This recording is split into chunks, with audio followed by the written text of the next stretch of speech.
बिस्मिल्लाहिर्रहमानिर्रहीम। अस्सलाम वालेकुम।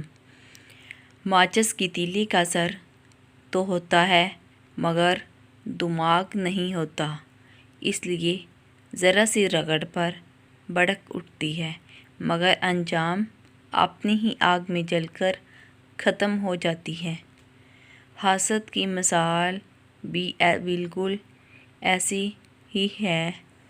हज़रत अली रज़ी अल्लाह तआला अन्हा ने फरमाया, अपने जिस्म को ज़रूरत से ज़्यादा मत संवारो, इसे तो मिट्टी में मिल जाना है।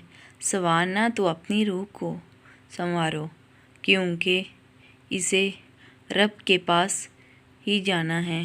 हज़रत रज़ी अल्लाह तआला अन्हा ने फरमाया, तुम किसी के साथ भलाई करो, तुम्हें इसका बदला बड़ाई की सूरत में मिले तो समझ लो कि तुम्हारी नेकी कबूल हो गई है।